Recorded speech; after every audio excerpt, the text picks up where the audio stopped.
Hola, buenas noches, ¿me escuchan? Sí, doctor. Gracias.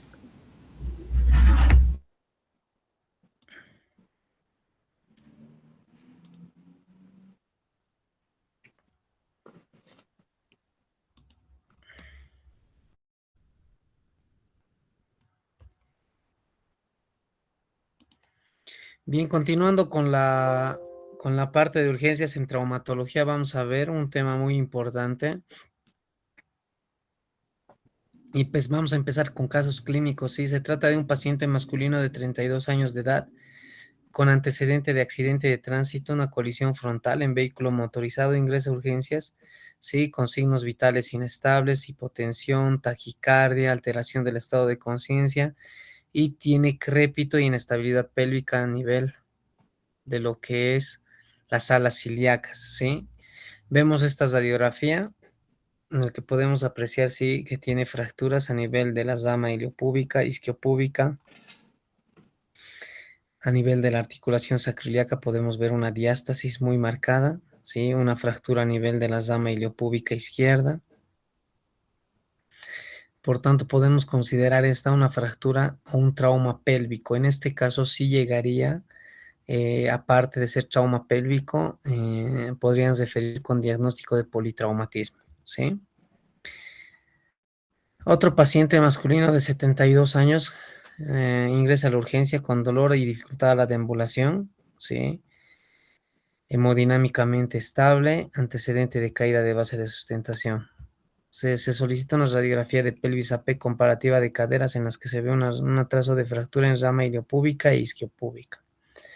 Resto de exámenes radiográficos se encuentra dentro de lo normal. Entonces, podemos ver ambos polos de una fractura de pelvis. ¿Qué quiere decir? Desde lo más severo hasta lo más leve. Las dos situaciones se pueden clasificar como fracturas de pelvis, ¿sí? O entran a nivel de diagnóstico como fracturas pélvicas. Una puede ser de gran magnitud y la otra de menos magnitud.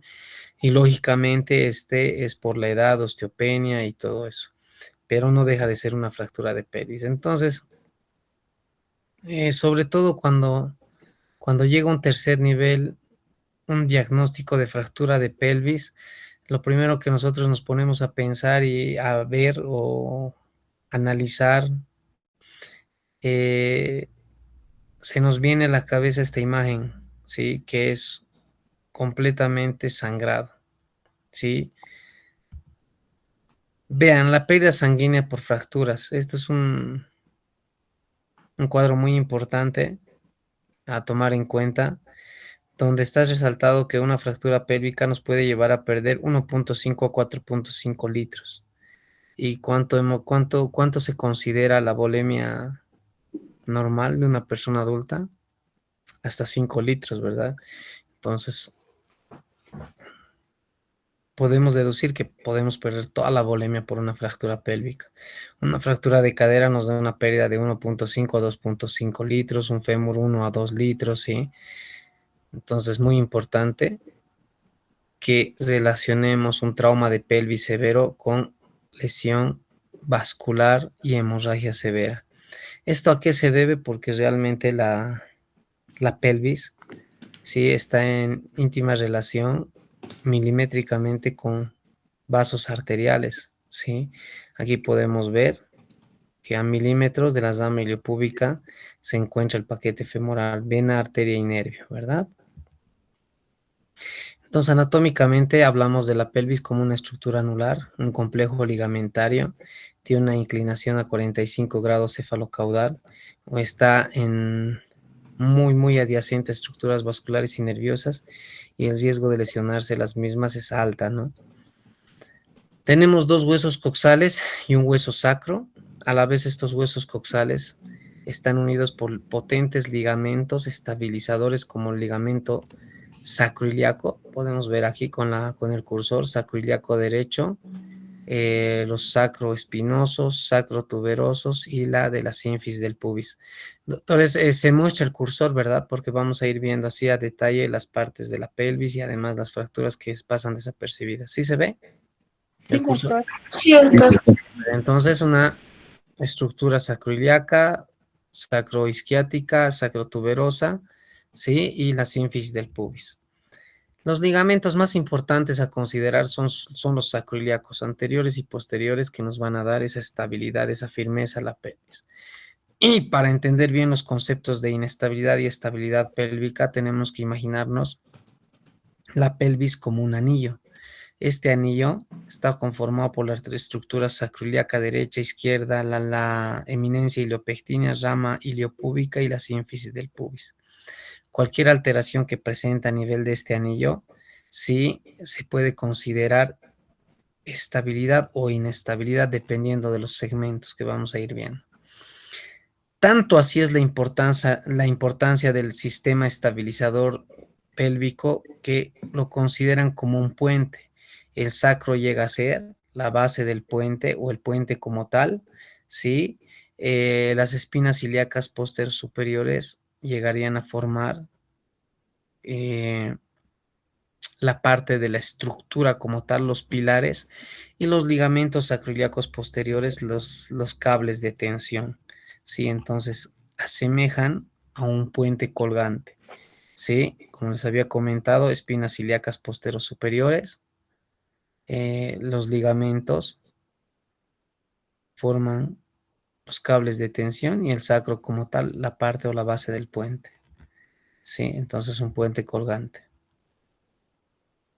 El complejo sacroiliaco posterior. Generalmente las fracturas inestables, considerando fracturas inestables, se deben a alta transferencia de energía. Nunca se olviden el compromiso vascular por la cercanía a estos paquetes. Puede estar asociado a una lesión de vejiga, una lesión de uretra, y se pueden considerar estables o inestables. Al referirnos en la tercera década de la vida, no tiene que ser un trauma de alta transferencia, una caída de base de sustentación nos puede dar fracturas de pelvis, pero estables, ¿ok? Son traumas de alta energía en pacientes jóvenes, ¿sí? Hasta el 20% presenta inestabilidad hemodinámica, hay una mortalidad del 5 al 50% y las lesiones asociadas son hasta el 90%, hablando de alta transferencia de energía, ¿sí?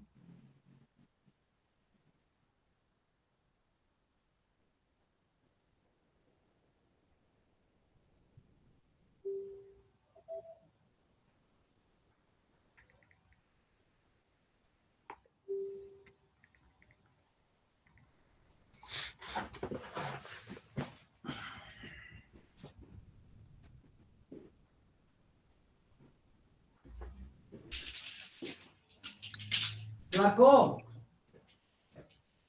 Flaco. Wilson. Wilson.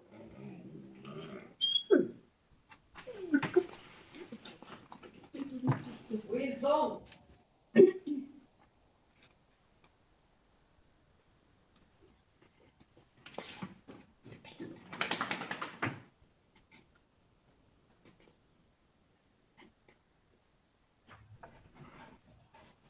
Wilson. Ya está. Ya está el paciente. No, ven, amor, ven. Bien, disculpas. Entonces, estamos hablando de fracturas de pelvis inestables con alta transferencia de energía que están asociadas a múltiples lesiones, entre esas trauma craneal, torácico, abdominal o de extremidades, fracturas expuestas o fracturas cerradas. Tenemos dos fuentes anatómicas del sangrado, arterial y venoso. El 80-90% se debe a lesión del plexo venoso sacro y plexo venoso periversical. Pregunta de examen, tomen esto por favor en cuenta y saquen un screenshot, ¿sí? Una captura de pantalla. Entonces, ¿a qué hace referencia? Tenemos una fractura de pelvis, hay sangrado abundante, muy poco probable que sea una lesión arterial, o sea, una rama arterial que esté sangrando. Al contrario, es una rama venosa, ¿sí? Entonces, tenemos 3 tipos de mecanismos. Esto me interesa que sepan muy bien, es muy fácil. Mecanismo de compresión anteroposterior, compresión lateral y cizallamiento vertical. Se resalta en diferentes tonos de rojo de acuerdo al sangrado. La compresión anteroposterior nos produce una lesión en libro abierto que desde el punto de vista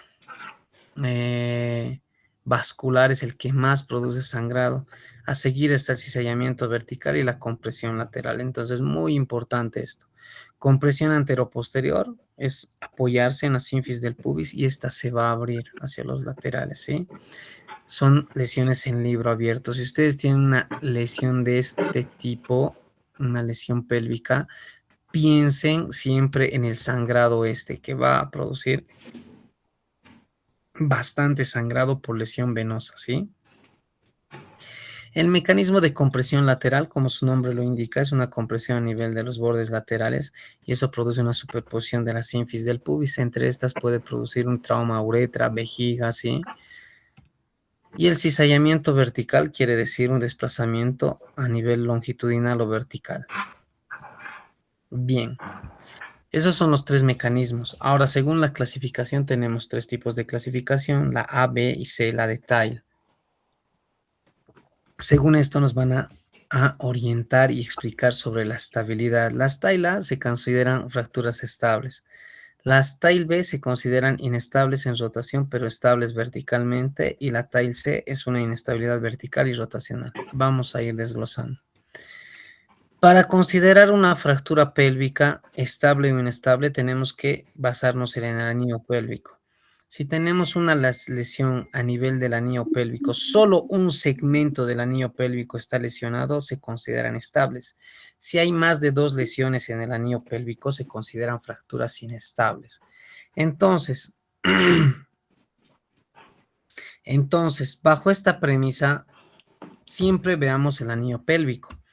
Las fracturas de pelvis estables afectan todas estas regiones resaltadas en rojo, ¿sí?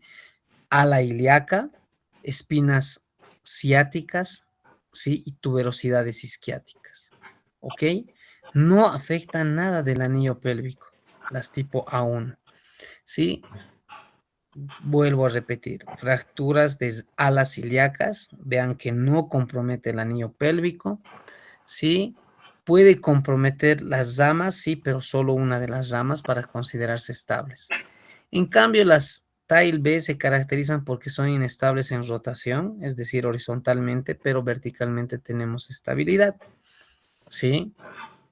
Y las Tile C se caracterizan porque son inestables rotacionales y verticalmente, o sea, hay una inestabilidad completa. Bueno, ahora sí, recapitulando. Anillo pélvico. Tengo una fractura de ala ilíaca, una fractura de rama iliopúbica y una fractura de rama isquiopúbica. Mi anillo pélvico está comprometido en 1 y 2 segmentos, entonces se trata de una fractura inestable. Si tengo una fractura solamente en un segmento del anillo pélvico, se considera una fractura estable. Si vean, este es mi anillo pélvico, tengo una fractura de rama iliopúbica, solo un segmento se considera estable.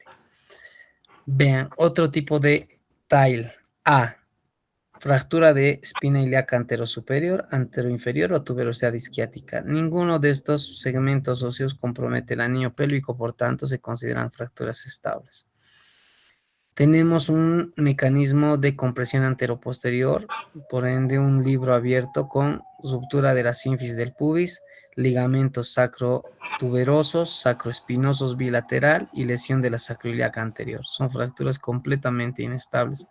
Tengo una fractura por compresión lateral con superposición de la sínfisis del pubis y lesión de la sacroiliaca anterior. 2 segmentos están comprometidos, una fractura inestable. Bueno, aquí la imagen nos muestra igual, inestabilidad sacroiliaca derecha, diástasis de la sínfisis del pubis derecha, inestable, inestable. ¿Se entiende? Esto tienen que entender, estabilidad e inestabilidad. Anillo que compromete 2 segmentos, inestable. En cuanto a la evaluación clínica, es muy importante que solamente se realice por el personal más entrenado, capacitado, en este caso ustedes como médicos, ¿no? Hay que ser muy, muy sutiles en la exploración física de un trauma pélvico, ¿sí? tenemos que hacer maniobras de rotación lateral, rotación externa, rotación interna a nivel de las alas ilíacas y en la maniobra de pistón, jalar la extremidad, ¿sí? Para valorar la estabilidad. Mucho ojo porque si nosotros hacemos con mucha fuerza podemos desencadenar o reiniciar un sangrado que ya estaba en hemostasia, ¿no? Entonces vamos a ver inestabilidad, crepito óseo, ¿sí? Vean, nos ponemos delante o encima del paciente, agarramos el pulgar y los dedos y estabilizamos a nivel de las alas ilíacas, ¿sí? Abrimos y cerramos las alas ilíacas para ver la estabilidad y podemos jalar la extremidad para ver la estabilidad vertical. Las lesiones asociadas, habíamos dicho que el 90% de traumas pélvicos de alta energía podemos tener lesiones uretrales, vesicales, perianales, ¿sí? En cuanto a la imagenología, vamos a pedir de entrada rayos X. Se puede pedir TAC, resonancia o gamografía, angiografía, ultrografía, lo que quieran. Pero los rayos X son más accesibles desde el punto de vista costo, disponibilidad y familiaridad. ¿Qué tipo de proyecciones vamos a pedir? Esto es muy importante, no es nada difícil. Una P de pelvis, comparativa de caderas y una proyección de entrada y de salida, ¿sí? Entonces, la AP de pelvis hace referencia a un eje de rayos central, ¿sí? Y una de entrada 45 grados de inclinación, de arriba a abajo, y una de salida de abajo hacia arriba, ¿sí? Entonces, el 90% de las fracturas se diagnostican con una simple radiografía AP de pelvis.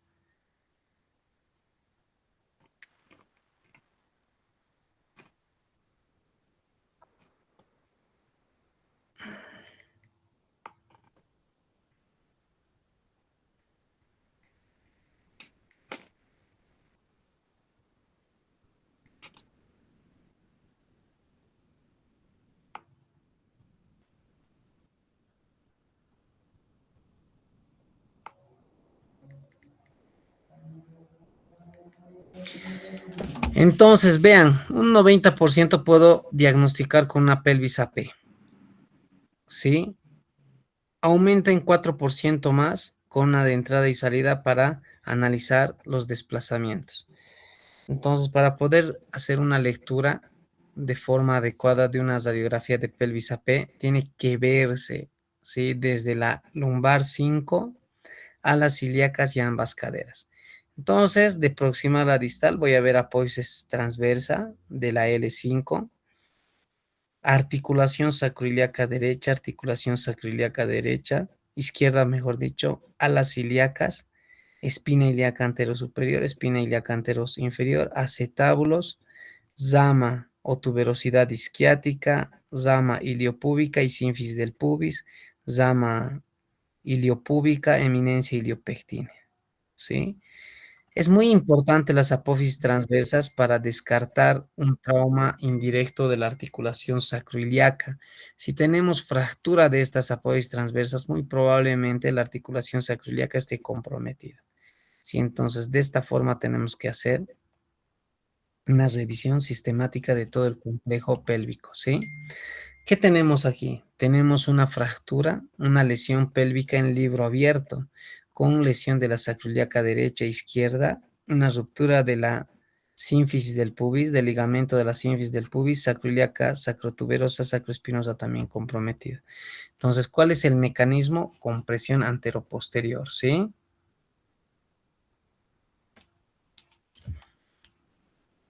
¿Qué habíamos dicho? Que son las que más sangran.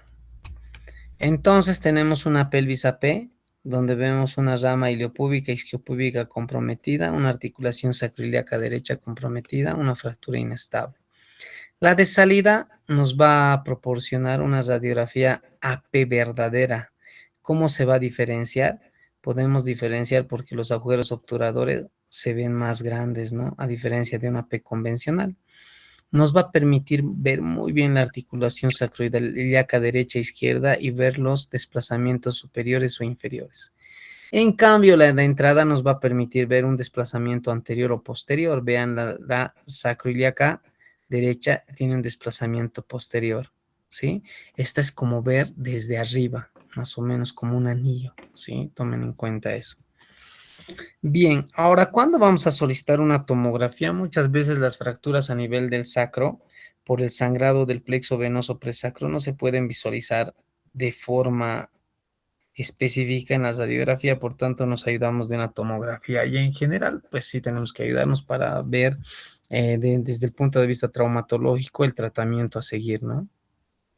Entonces, ¿cuándo pedir TAC? Lesiones de sacro, lesiones acetabulares, trauma abdominal e intrapélvico y planeamiento preoperatorio. Nos permite ver, ¿sí? Por ejemplo, vean un corte, ¿sí? Coronal, donde hay una fractura del ala del sacro, ¿sí? El tratamiento corresponde a una atención inmediata, ¿sí? Con transporte rápido y adecuado. El enfoque tiene que ser multidisciplinario, simultáneo por prioridades. Tiene que ver, o sea, esto no corresponde solo al traumatólogo, ¿no? Cuando recibíamos pacientes o recibimos pacientes de este tipo de eventos traumáticos, accidentes de tránsito, nos reuníamos todos los residentes, ¿sí? Estaba el traumatólogo, el emergenciólogo, el urólogo, ¿sí? El cirujano para valorar si era un trauma abdominal cerrado, ruptura hepática esplénica, el urólogo para valorar en la uretra, la vejiga, el retroperitoneo, ¿no? Entonces nos reuníamos todos, el internista para poder estabilizar al paciente porque llegan con hipotensos, taquicárdicos. Lo primero que tenemos que hacer es canalizar dos vías de entrada a un trauma pélvico. Agarramos, canalizamos dos vías para tener accesibles ambas, ¿no? Reponer muy rápido lo que son componentes, hemocomponentes, ¿no? Transfusiones sanguíneas. Esto es rápido, se reserva sangre, se reserva plaquetas, ¿sí? Porque puede hacernos un síndrome de respuesta inflamatoria sistémica, inmovilizar, estabilizar, ver las lesiones asociadas y sobre todo control de hemorragia, ¿sí? En cuanto a la inmovilización, esto se basa sobre todo en un cinturón pélvico que va desde la región umbilical, como se puede ver aquí en la imagen, hasta la parte del tercio proximal del muslo. ¿Qué hacemos? Colocamos una sabanilla de forma provisional y cerramos con pinzas, una faja más o menos esas de las embarazadas, posterior al parto o cesárea, esas podemos usar, ¿sí? Para mantener estable la pelvis. Vean, la forma adecuada de estabilizar un libro abierto, una compresión anteroposterior, es colocar una sabanilla, ¿sí? Y cesar o colocar en rotación interna las extremidades. Vean cómo en externa sigue abierta, en neutra sigue abierta, en rotación interna cierra muy bien. Entonces, esa es la posición, ¿sí? Desde el ombligo al muslo y en rotación interna. Bueno, respecto al control del daño. Respecto al control del daño, mejora el pronóstico funcional, ¿sí? Control de hemorragia, movilización del paciente y estabilización temprana. ¿A qué hace referencia esto? ¿Sí? Que vamos a controlar la parte de la hemorragia con la faja pélvica para permitirnos movilizar a TAC, a rezo al paciente.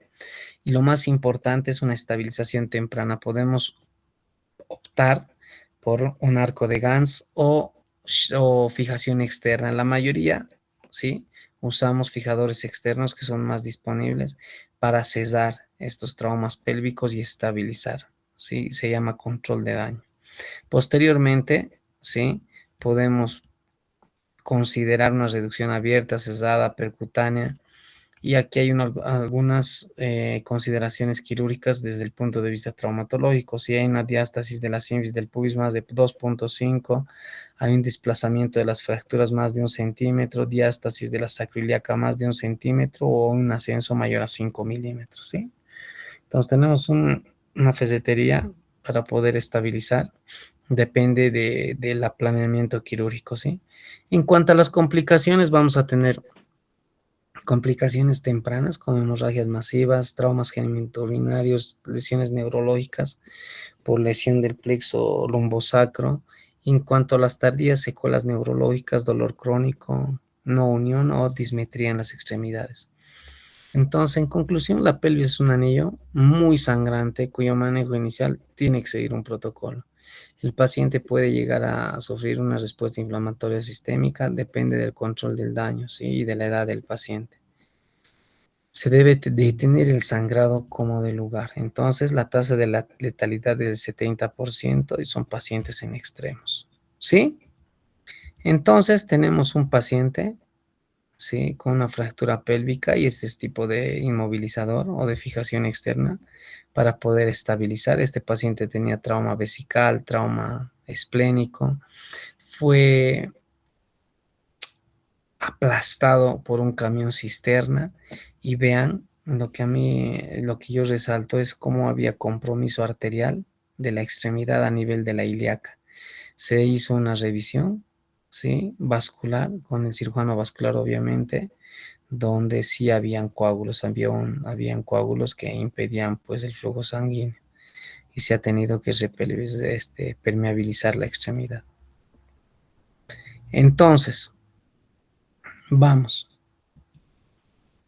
a repasar de forma muy rápida, ¿sí?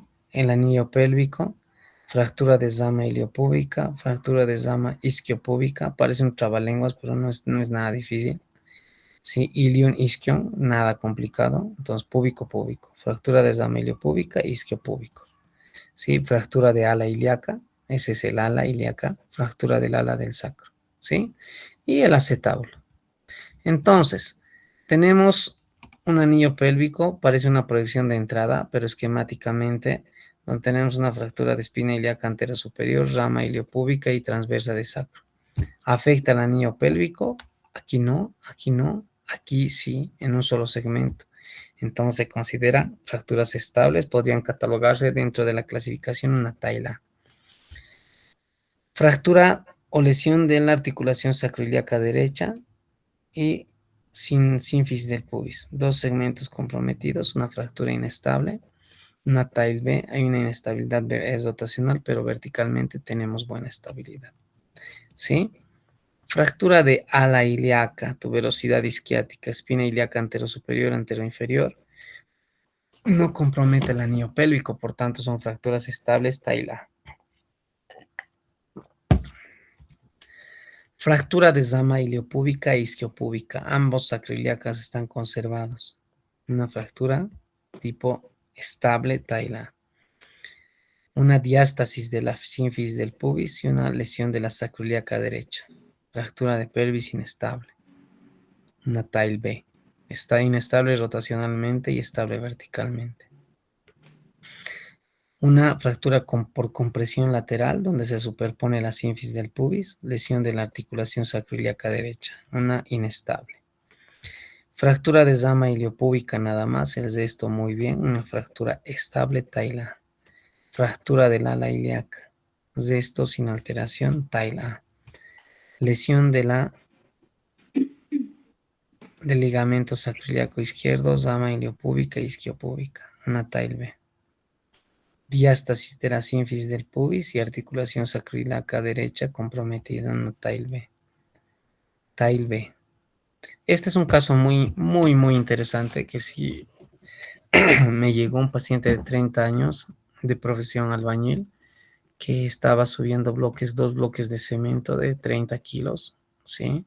¿Y qué pasa? Le aplastan estas bolsas de cemento en la pelvis y me mandan esta radiografía con estas imágenes, ¿sí? Presten atención cómo tenemos un trazo de fractura muy simétrico. Yo la verdad hasta había pensado que es un artefacto, ¿no?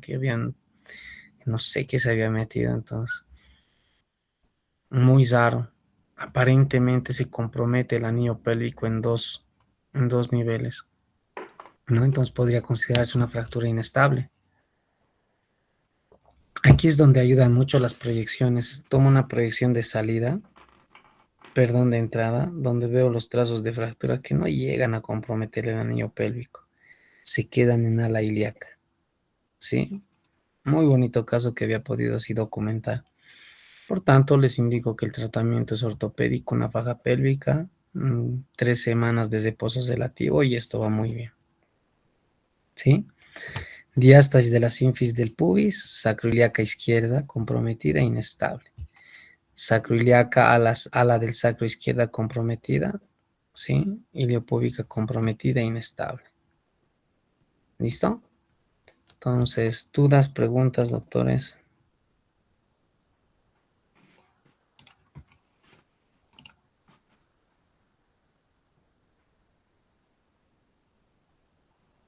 Hola, ¿me escuchan? Sí, Sí, doctor. Bien, espero que haya quedado claro la parte de fracturas de pelvis.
Bien, otro de los temas muy importantes en urgencias en traumatología son las artritis sépticas, ¿sí? La artritis séptica se caracteriza porque es una infección a nivel de la articulación, ¿sí? Donde estos microorganismos colonizan la cavidad articular, generalmente son de origen bacteriano, ¿sí? Entonces, hay diferentes tipos, ¿sí? De factores de riesgo como extremos de la vida, menores de 5 años, con antecedente de nivel socioeconómico bajo. Generalmente esto se da en personas de bajos recursos. ¿Por qué? Por la mala higiene, caries dental, celulitis, ¿sí? Pacientes prematuros, pacientes con antecedentes de diabetes mellitus, enfermedades renal crónico que dializan, artritis reumatoidea, en pacientes inmunodeficientes, sepsis, o factores locales, por ejemplo, heridas articulares penetrantes, úlceras, inyección de corticoides, prótesis de rodilla, cadera, antecedentes de cirugía articular, uso de drogas intravenosas. Generalmente es una patología monoarticular en el 80% de los casos, muy pocas veces es poliarticular. La tasa de mortalidad es del 10 al 15% cuando se asocia a sepsis, ¿sí? Los sitios más comunes varían en el adulto y en el niño. Generalmente en el adulto es a nivel de la rodilla y en un niño a nivel de la cadera. En cuanto a la etiología, el 56% está involucrado el estafilococos, ¿sí? Entre otras bacterias están los enterococos, bacilos gram negativos y otros, pero generalmente cocos gram positivos como la Staph aureus. Hay tres tipos de mecanismos de entrada: la vía directa, es decir, inyección directa; la contigua, es decir, adyacente a la articulación tenemos lesiones como celulitis, infecciones a nivel de la piel; y la hematógena, se disemina. Tenemos una caries, una infección a nivel, hagan de cuenta, a nivel de región de maxilar, y viaja, o una infección pulmonar y viaja a la articulación. Es realmente una urgencia ortopédica porque la infección es condrotóxica. El tiempo es cartílago. A mayor tiempo, mayor destrucción del cartílago articular. ¿Qué pasa?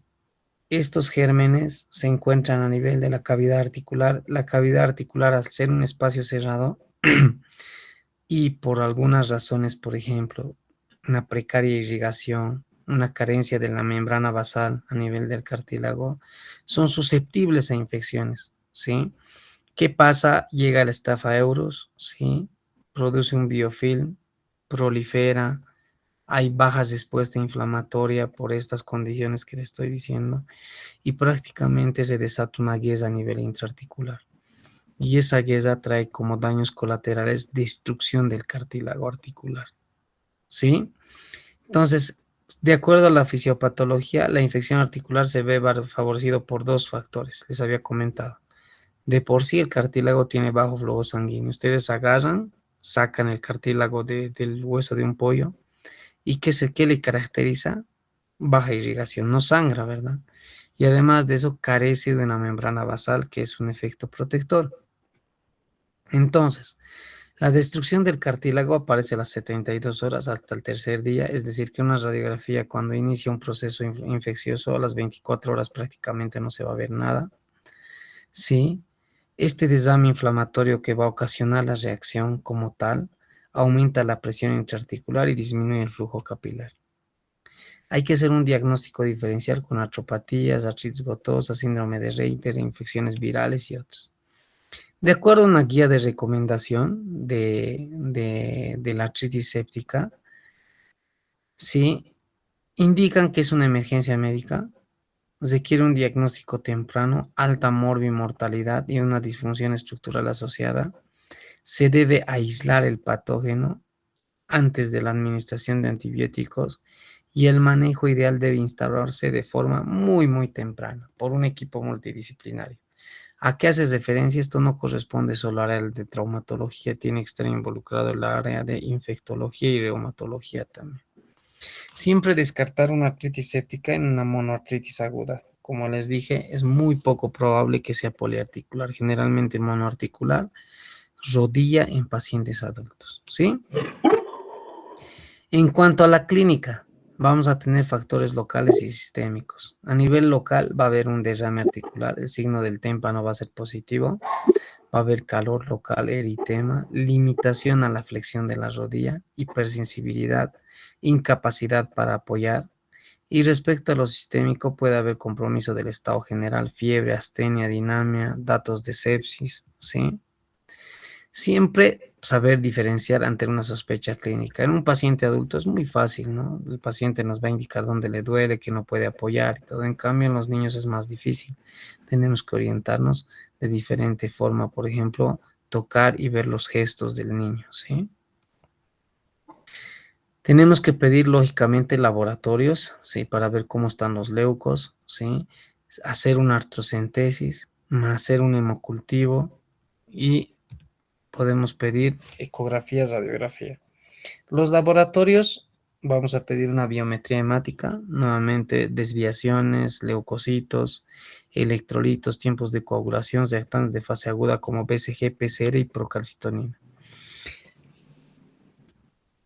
Los criterios de Kocher se usan desde 1999 y son muy específicos y sensibles para una artritis séptica. ¿Sí?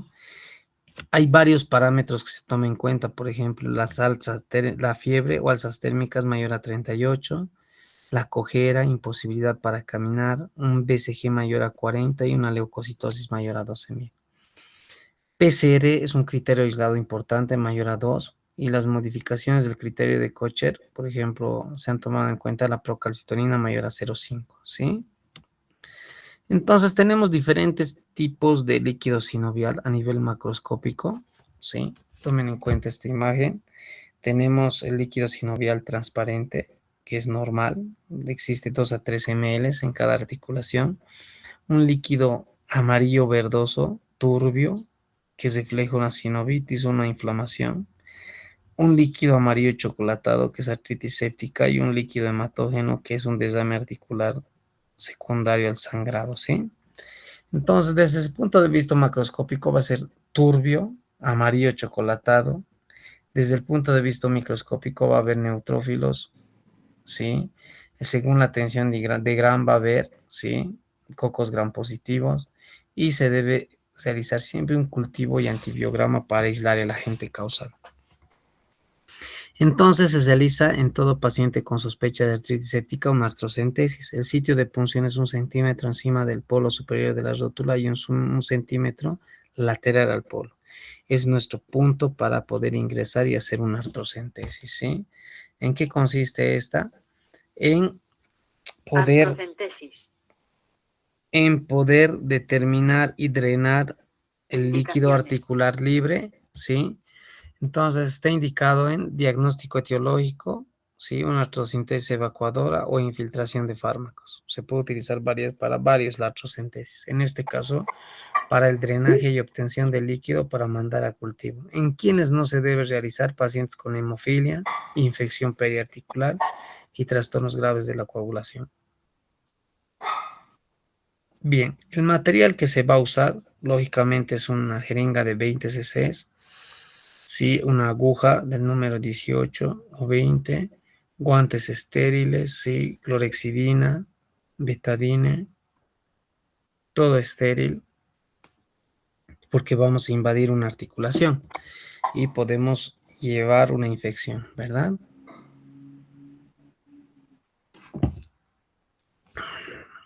Bien, una jeringa de 20, como les había comentado.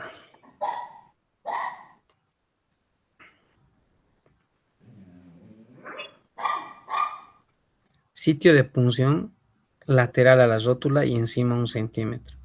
Entonces, el plano anatómico es el receso subcuadricipital, ¿sí? Ahí tenemos que ingresar, a ese nivel, debajo del cuádriceps. Vean la rodilla derecha e izquierda. La izquierda tiene un aumento de volumen muy notable. Por tanto, vamos a hacer la artrocentesis evacuadora, diagnóstica y terapéutica, ¿sí?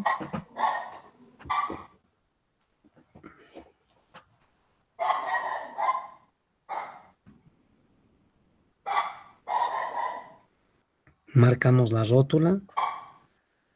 Limpiamos con clorexidina,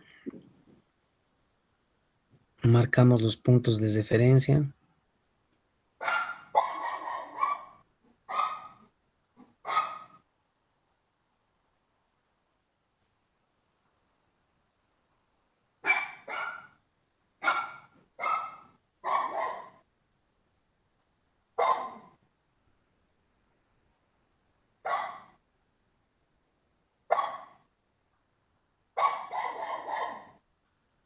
Siempre de adentro hacia afuera, la asepsia y antisepsia.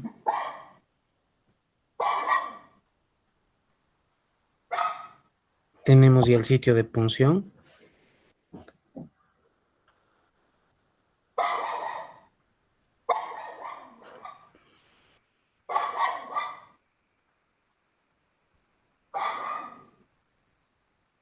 E ingresamos con la aguja, ¿no? En el sitio de punción indicado.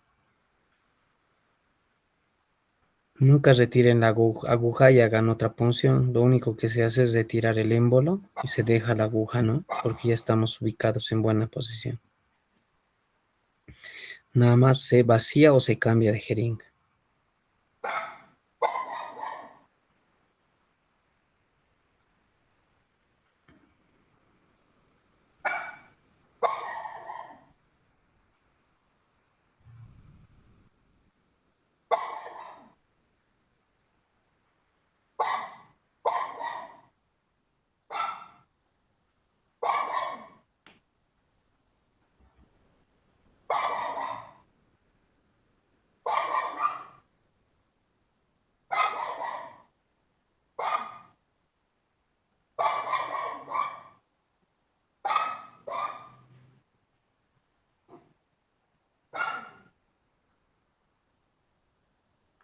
Hasta unos 80 cc podemos drenar o se puede acumular más o menos.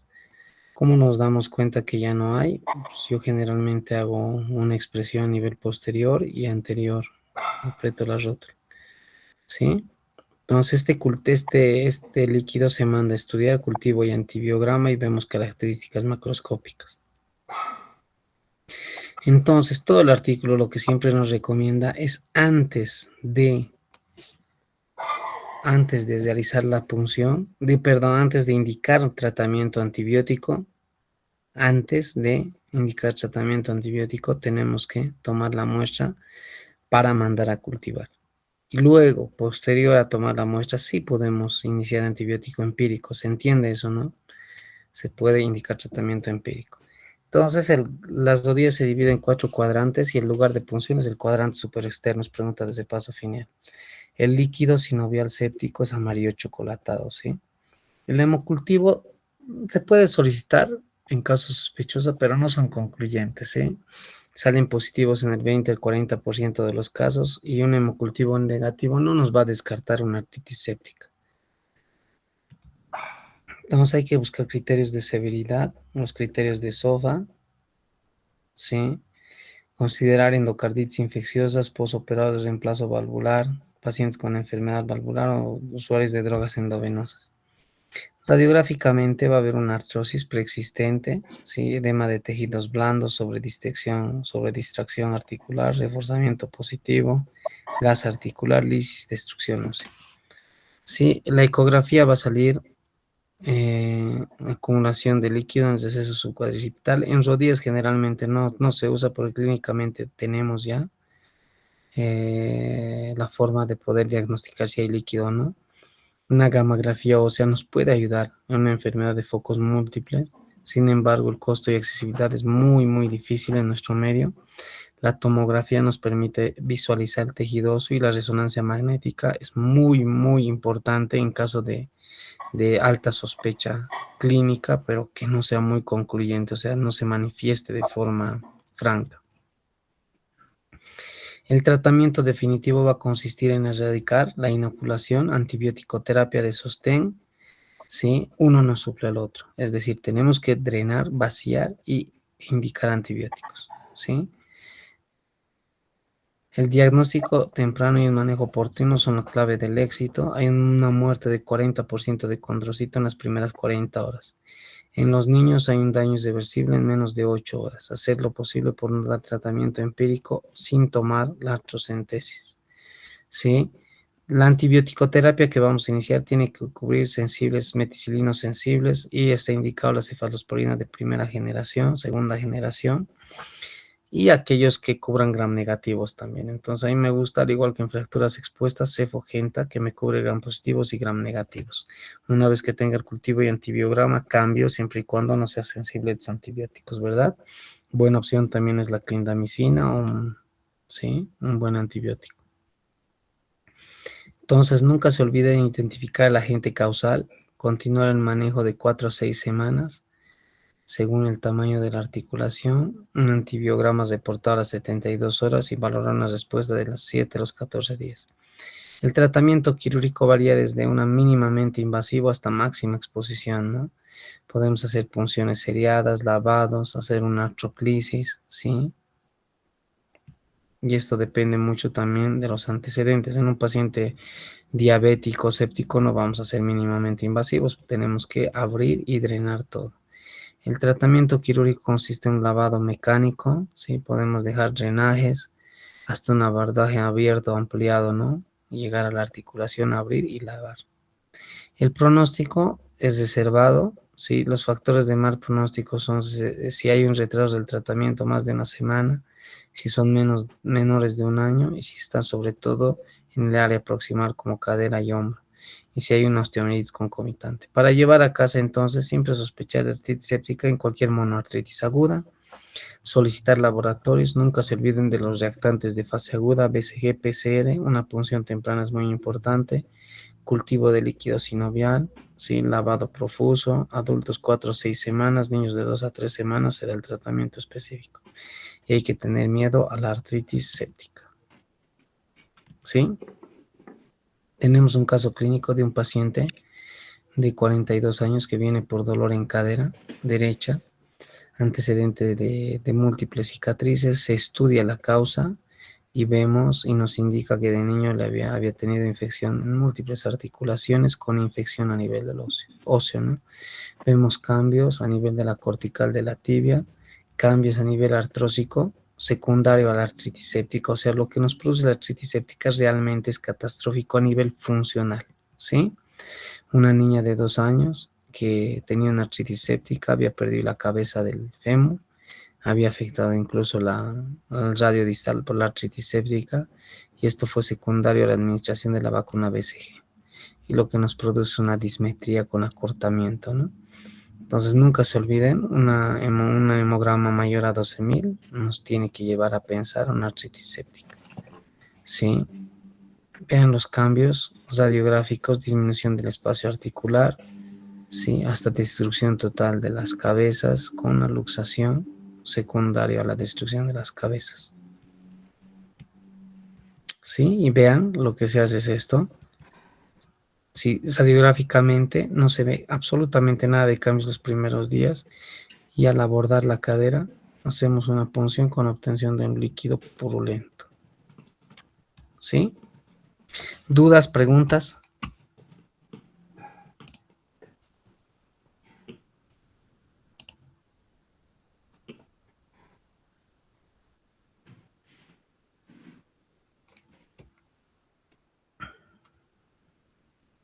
Bien, nos vamos a tomar un receso de 5 minutos para hacer el último tema de la noche, ¿sí?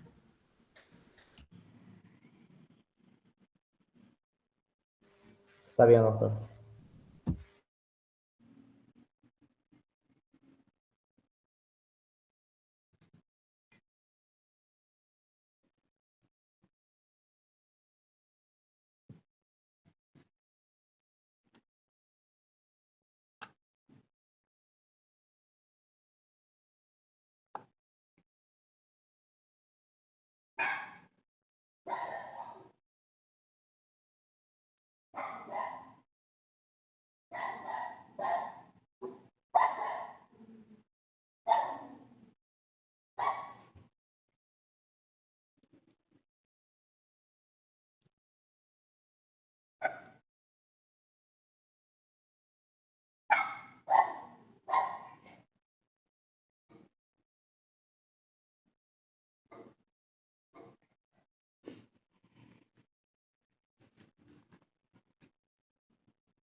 Bien, fracturas de cadera en el adulto mayor.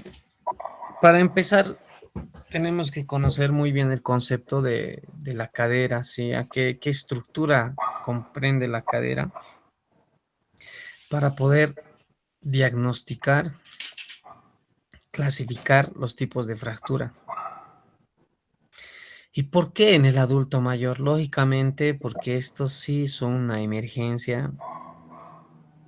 Si bien no es una emergencia absoluta, es una emergencia relativa por la mortalidad que conlleva esta, ¿sí?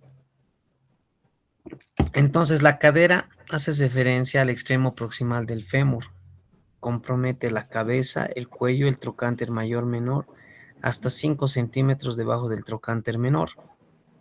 Todo este segmento es la cadera, ¿sí?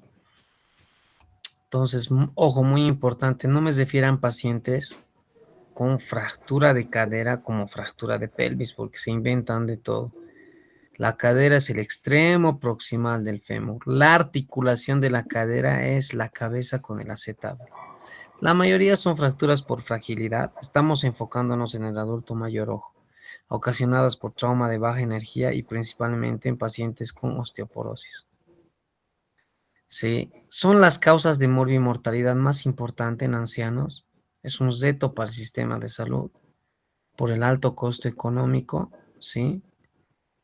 Y sobre todo en mayores de 65 años. Esta tasa de mortalidad es demasiado elevada, es el doble en personas de la misma edad sin fractura y el riesgo se mantiene durante años. Vean, esta cifra es alarmante. La tasa de mortalidad es de aproximadamente 25%, 2 a 7% en la fase hospitalaria aguda, 6 a 12% en el mes posterior, hasta el 30% al primer año de la fractura. Se recomienda una valoración integral multidisciplinaria, sí, con el geriatra, médico internista, y la supervivencia no depende del tipo de tratamiento quirúrgico, es decir, no depende si le vamos a poner prótesis, placas, clavos, no. Sí, el factor que influye en el pronóstico es la presencia de enfermedades sistémicas, diabetes, hipertensión, enfermedad renal, eso es muy, muy importante. La incidencia va en aumento y se debe a una mayor esperanza de vida y al estilo de vida sedentario. Generalmente 80-90% en mujeres. ¿Por qué en mujeres? Porque se relaciona con el tema hormonal. Todas las mujeres posterior a la menopausia tienden a disminuir la progesterona, ¿sí? Que es un factor protector y un factor protector respecto a la reabsorción ósea, ¿sí? Y estimula los osteoclastos y hay un desbalance. Todos tienen osteoporosis las mujeres después de la menopausia. En ancianos ocurre después de una caída sobre todo, ¿sí? Entonces, los factores de riesgo, ¿sí? De una fractura de cadera son múltiples: edad avanzada, estilo de vida sedentario, tabaquismo, alcoholismo, deterioro mental, alteración en la visión y todo. Entonces, tenemos posibles causas de una fractura de cadera: una pobre coordinación neuromuscular por la edad, ¿sí? Problemas de visión, riesgo ambiental, ¿sí? La pérdida de los reflejos hacen que impacte el hueso, la superficie del piso es sólida, ¿sí? Y la fuerza ósea también tenemos disminuida por la osteopenia. Todo esto nos lleva a una fractura. En cuanto a la clasificación general, tenemos fracturas intracapsulares y extracapsulares. Las intracapsulares hacen referencia a toda fractura que está dentro de la cápsula. Entonces, llámese cabeza y cuello de fémur, luego región de trocánter mayor y trocánter menor, hasta la región subtrocantérica son extracapsulares.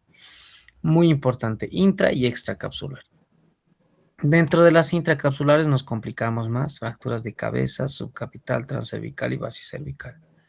Con que sepan intra y extracapsulares diferenciar, excelente, ¿sí?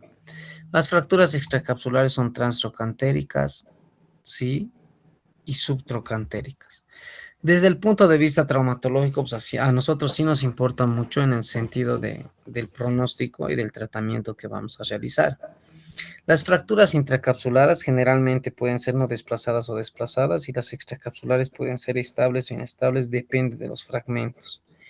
El diagnóstico, generalmente tenemos un antecedente de un paciente, una mujer de edad avanzada que acude a urgencias por imposibilidad al apoyo, sí, a la marcha, dolor al caminar, imposibilidad al caminar y dolor en cadera.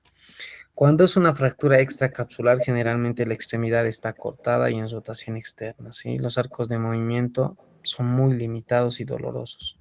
La radiografía que vamos a pedir, siempre les sugiero que hagan una pelvis AP comparativa de caderas, porque les había comentado en la parte, en el acápite de trauma pélvico, puede haber fracturas de desame iliopúbica y isquiopúbica en pacientes con caídas de base de ostentación. Entonces vemos una pelvis AP comparativa de caderas para descartar transtrocantéricas o fracturas extracapsulares. El diagnóstico intracapsular, ¿sí? De fracturas intracapsulares no desplazadas es más difícil. No va a haber este acortamiento. El paciente va a tener una longitud normal, ¿sí? Es posible que se quiera una tomografía, pero muy raro el caso. El tratamiento va de forma provisional desde una tracción de partes blandas, ¿sí? Hasta osteosíntesis o prótesis. ¿Eso de qué depende? Del tipo de fractura, si es intra o extracapsular. Las intracapsulares, ¿sí? Se caracterizan porque predisponen una lesión vascular que en pacientes adultos, sí, puede ser muy bien intervenida por una prótesis. En cambio, en jóvenes se hace una osteosíntesis, ¿sí? Entonces podemos llevar a una prótesis pacientes con fracturas intracapsulares mayor a 55 a 60 años. El tema de la prótesis es que en un tiempo vas a requerir un recambio protésico con un vástago más largo y solo tiene una vida media de 15 años aproximadamente. Entonces, ¿qué puede pasar con las fracturas intracapsulares? Tienen riesgo de necrosis vascular de la cabeza femoral, es decir, que se decapitan y la vascularidad se limita y puede necrosarse la cabeza. En cambio, las fracturas extracapsulares, ¿sí? Se pueden fijar muy bien con osteosíntesis, tornillos, placas, ¿sí? O clavos, ¿ok? Las complicaciones, pérdida de sujeción del implante por la osteoporosis, fracturas, sí, ruptura del implante. Sin embargo, las complicaciones que a nosotros nos concierne como médicos, ¿sí? Son las relacionadas con el paciente por úlceras por presión. O sea, tenemos que ver desde un punto de vista global estas fracturas de cadera.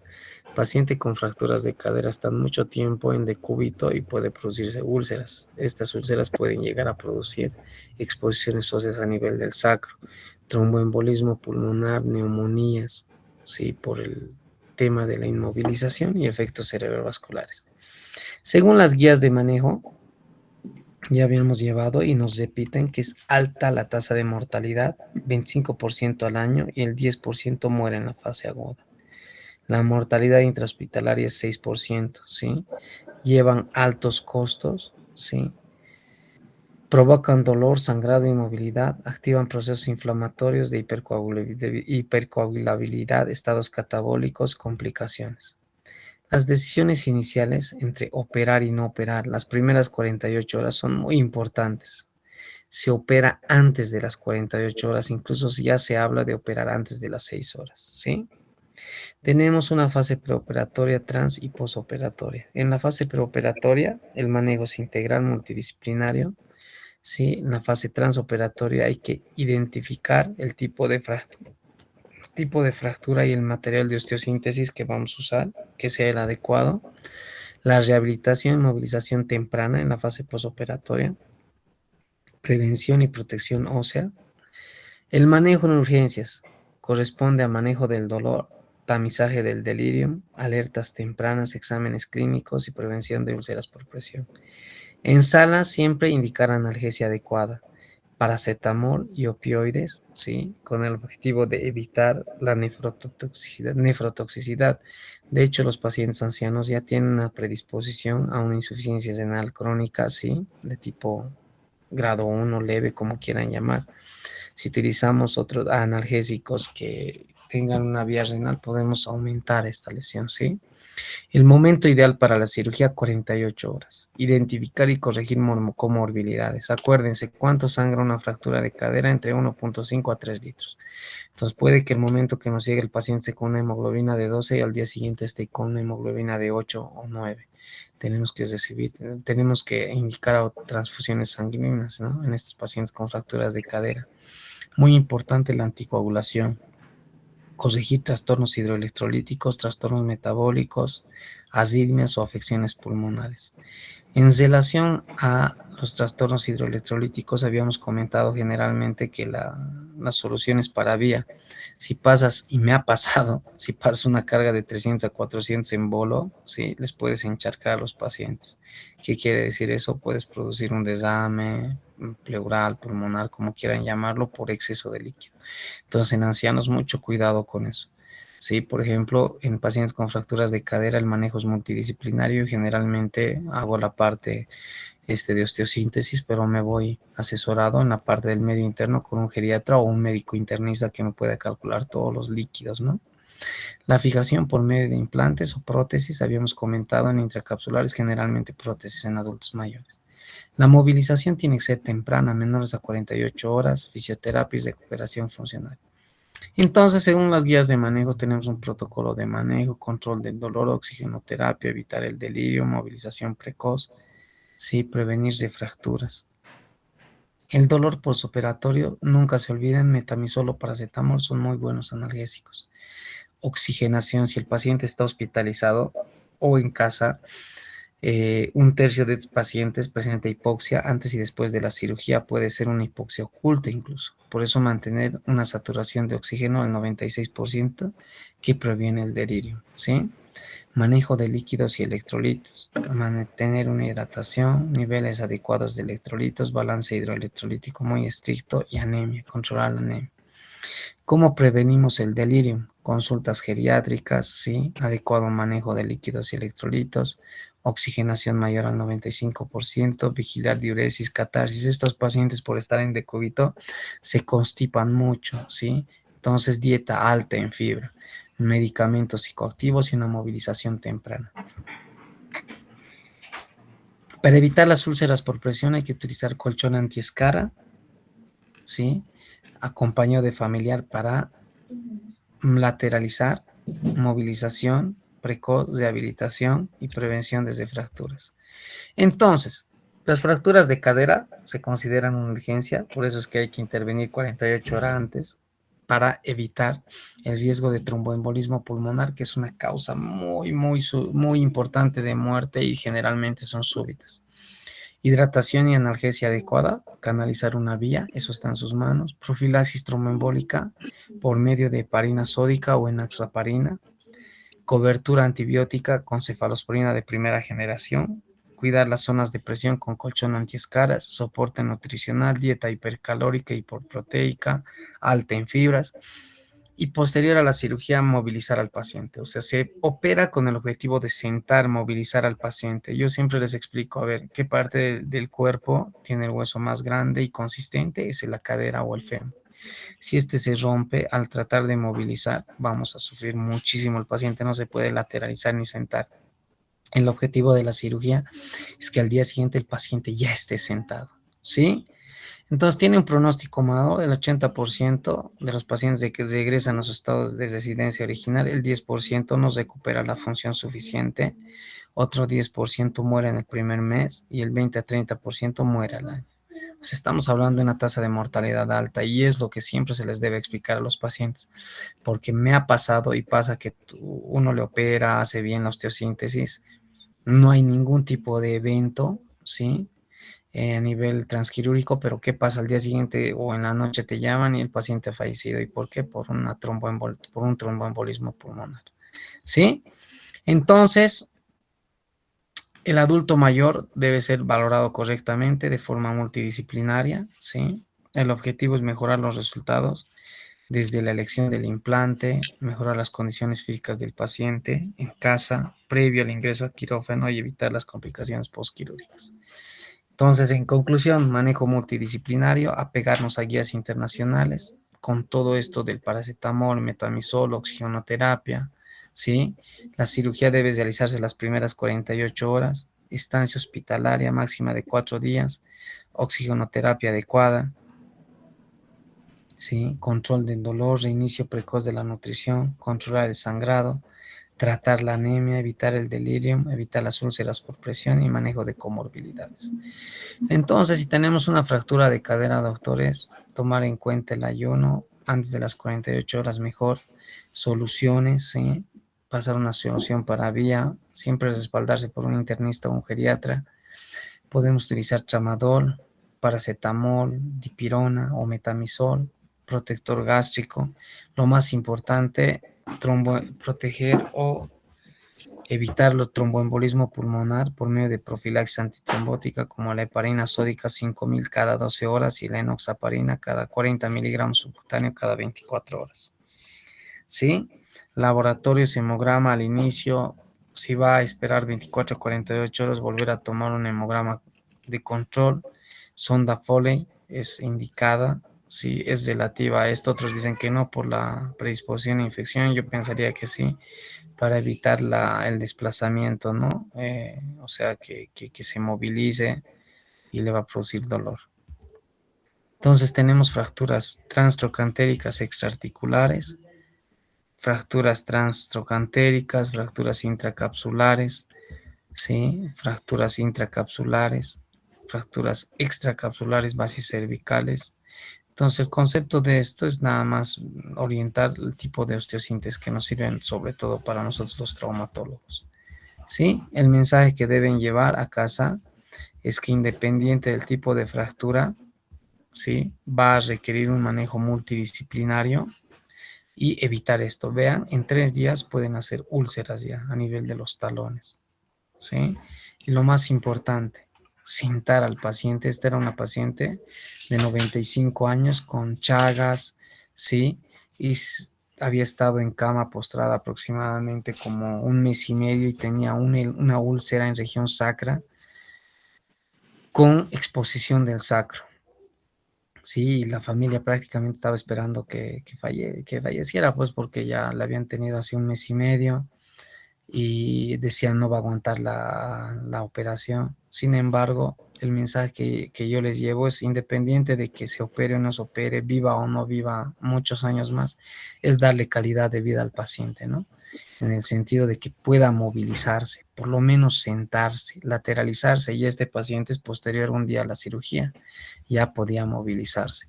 Y tenemos siempre algunos tipos de comorbilidades. Vean este paciente con igual fractura de cadera, obesidad, ¿sí? Pero la idea es movilizar al paciente, que la podamos sentar, ¿sí? Entonces, las comorbilidades son muy importantes. ¿Listo?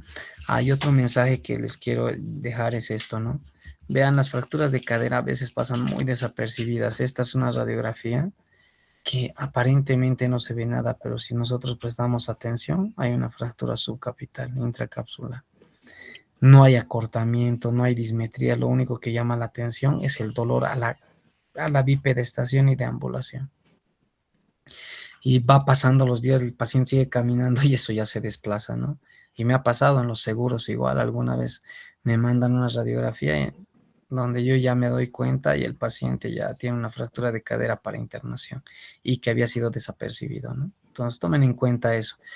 Si bien hay fracturas muy evidentes como las extracapsulares, estas, sí, o sea, donde no hay donde perderse, sin embargo, hay fracturas que son muy francas, que no pasan desapercibidos y clínicamente es donde te tienes que dar cuenta y obviamente uno que ya ve todo el tiempo radiografía se da cuenta. ¿Listo? Eso sería todo por hoy, doctores. ¿Alguna duda, pregunta? Creo que han entendido muy bien. No hay preguntas desde la primera exposición. Fracturas de pelvis, fracturas de cadera y ¿qué más hemos revisado? Artritis séptica. Creo que todo se ha entendido.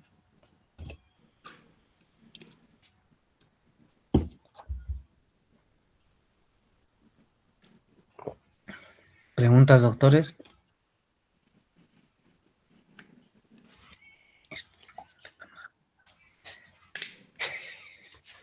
Ay, Dari. Doctor, una pregunta. En caso de que estas fracturas produzcan una embolia grasa, ¿cuál podría ser el manejo inicial que nos recomienda? Perdón, doctora, ¿me puede volver a preguntar? Va a disculpar. En caso de que estas fracturas produzcan una embolia grasa, ¿cuál es el manejo inicial que nos recomienda? Es que hay que diferenciar el tromboembolismo pulmonar y la embolia grasa, ¿no? La embolia grasa es una patología que generalmente es de pacientes jóvenes, ¿sí? Que se caracteriza por tener como antecedente fractura a nivel de huesos largos, ¿sí? Y a nivel diafisario. Entonces, pueden ser fracturas de fémur, tibia, generalmente fémur y tibia. Entonces, el émbolo, que son macroglóbulos de grasa, se inserta a nivel del pulmonar o se enclavan a nivel pulmonar. Eso es embolia grasa. En jóvenes, sobre todo en pacientes hombres menores de 30 años. En cambio, el tromboembolismo pulmonar es una complicación más del adulto mayor que se caracteriza por presentar trombos a nivel del sistema venoso y estos viajan igual y se enclavan a nivel pulmonar. Entonces, ¿cómo se van a manifestar estos y cómo se diferencian? El inicio súbito a nivel pulmonar es de la embolia grasa en jóvenes, es súbito, muy rápido, pérdida del estado de conciencia, alteraciones respiratorias, pero se caracterizan por alteraciones del estado de conciencia. En cambio, una embolia grasa se caracteriza por dolor en puntada de costado y no es tan súbito, ¿sí?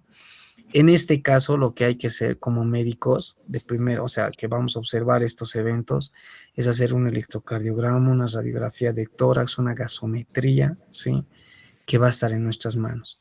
Decirte, doctora Flavia, que yo voy a tratar eso, no, ¿verdad? Porque el manejo es pues multidisciplinario.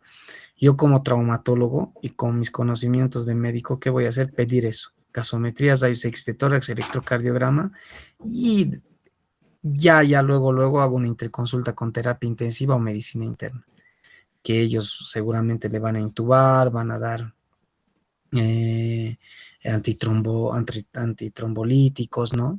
Entonces yo más me limito y me enfoco en diagnosticar y poder pedir algunos estudios que me van a ayudar. Sí, lo mismo hagan ustedes, ¿no? Porque esto ya es un manejo más de especialista, de un terapista o de un médico internista. Sí, pero el hecho de diagnosticar sí es muy importante. No sé si te he respondido, Flavia, o tienes alguna duda. Sí, sí, doctor. Sí, o sea, es así Gracias. como se maneja en general, ¿no? Nosotros vemos y tenemos que ya acelerar, no es llevar una interconsulta a que lo vea terapia y sin hacer nada, ¿no? Hace rato se mueven rayos X de tórax, electrocardiograma, gasometría, eso y ya, laboratorios. Ahora cuando está instaurado, pues le intubarán, le pasan a terapia y manejan, ¿sí? Pero lo más importante en este caso es considerar todo eso, que una fractura de cadera nos lleva a un tromboembolismo pulmonar. El 30% de mis pacientes pueden llegar a fallecer. Y aunque no crean, eso es muy importante porque yo lo he vivido, lo vivo, ¿sí? Les digo, se opera sin ningún evento, ¿sí? No, o sea, anormal, y pasa en la noche que a las 3 de la mañana, doctor, hecho paro a su paciente. Entonces la familia que va a decir, oh, la operó mal, ¿no? Entonces, antes de la cirugía, tienen que avisar. O sea, nosotros, por lo menos yo hago eso. Tiene comorbilidades, su mamá tiene tal cosa, puede salir la cirugía muy bien, puede tolerar muy bien, sin embargo, en horas posteriores puede llegar a fallecer por tal cosas, por tales motivos, ¿no? Entonces la familia ya está pendiente de eso, entonces no les cae, digamos, la noticia como uno espera, ¿no? Que no se le informe.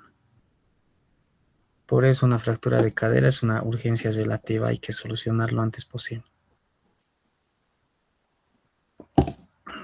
¿Qué otra duda? Doc, buenas noches. Disculpe, entre el metamizol y el tramadol, ¿cuál es más aconsejable en estas personas mayores ya? O también puedo recurrir a la opción del fentanilo. Mira, yo fentanilo no uso. Yo tramadol y paracetamol sí. Y dipirona, ¿no? O metamizol, ¿no? Generalmente yo opto por el paracetamol, ¿sí? Que tiene mucho mejor efecto analgésico por vía endovenosa que por vía oral. O sea, conocemos el paracetamol como un antipirético, sí, como de forma general, ¿no? Por cultura. Pero a nivel por vía endovenosa tiene muy buenos resultados analgésicos, ¿sí? Y podemos combinar con tramadol. El tramadol, acuérdense, es un opioide que lo que nos va a producir en un paciente anciano es constipación, hipotensión y náuseas y vómitos. O sea, es muy buen analgésico, pero a la vez también te produce este tipo de efectos adversos. Yo cuando utilizo 50 miligramos, ¿sí? Diluido en 150 ml y pasar cada 12 horas, ¿sí? O lo coloco en la solución y paso lento para 24 horas y asocio un metoclopramida. Les vuelvo a decir, depende del paciente. Yo puedo pasar yo en lo personal cuando opero, puedo pasar tramadol, sí, por razones necesarias, o me quedo con el paracetamol 1 gramo cada 8 horas. Solo por razones necesarias el tramadol pasaría, sí, como 50 miligramos diluido asociado a metoclopramida. En posquirúrgicos. Ahora, si no es posquirúrgico, pues nada, paracetamol más que suficiente, una tracción de partes blandas o inmovilizar en rotación interna no va a tener ningún tipo de alteración. Acuérdense, una fractura cesada nunca va a ser una urgencia siempre y cuando esté bien inmovilizado. En este caso, no me han preguntado qué tipo de inmovilización se hace en cadera. En fracturas de cadera no es necesario colocar yeso por si acaso. Se hace una tracción de partes blandas y rotas un poco hacia interno o pones unas almohadas para que el paciente esté estable.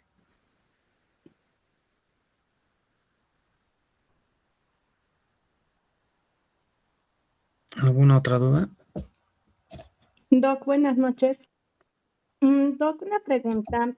¿Qué signos nos pueden orientar de una fractura intracapsular con una fractura extracapsular antes de sacar una radiografía?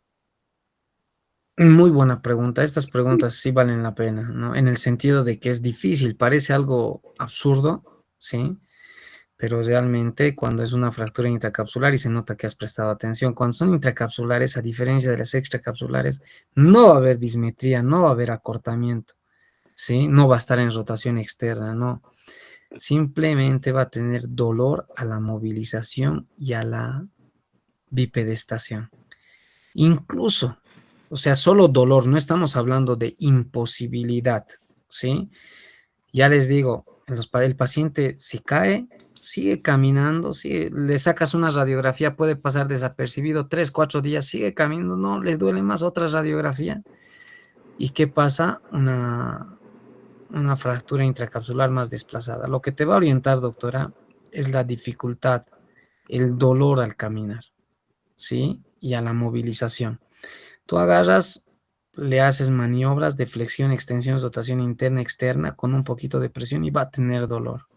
Sí, va a tener dolor el paciente.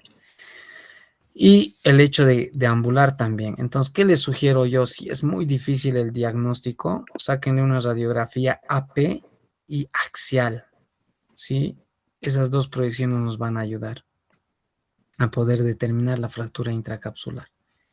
Pero ante cualquier sospecha, siempre sí es mejor AP y axial. Y dudan, si siempre sí dudan, una tomografía. La tomografía nos permite ver muy bien estructuras óseas, entonces es muy poco probable que pase desapercibido, ¿no?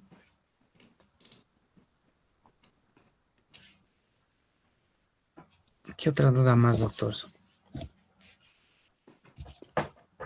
Doc, en caso de que solicitáramos tomografía de cadera, ¿cómo tuviéramos que solicitarlo? Eh, Bien, buena pregunta, Karen. Mira, pones una TAC de cadera o TAC de pelvis, ¿sí? Con enfoque a cadera. Yo, por ejemplo, pondría, ¿no? TAC de cadera, ¿sí? Impresión diagnóstica fractura.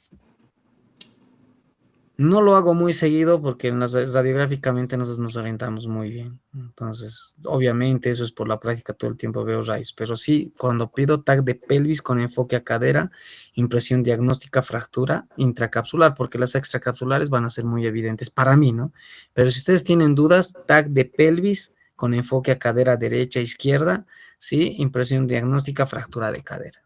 ¿Listo? Entonces el imagenólogo, al hacer su reporte, va a orientarse en cadera. Y como les digo, saber qué segmento corresponde cadera es ganancia para ustedes. Cadera extremo proximal del fémur corresponde cabeza, cuello, trocánter mayor, trocánter menor a 5 centímetros debajo del trocánter menor.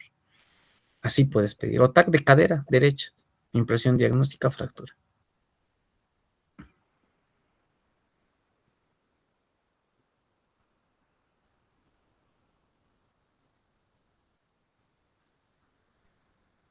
¿Alguna otra duda más, doctores?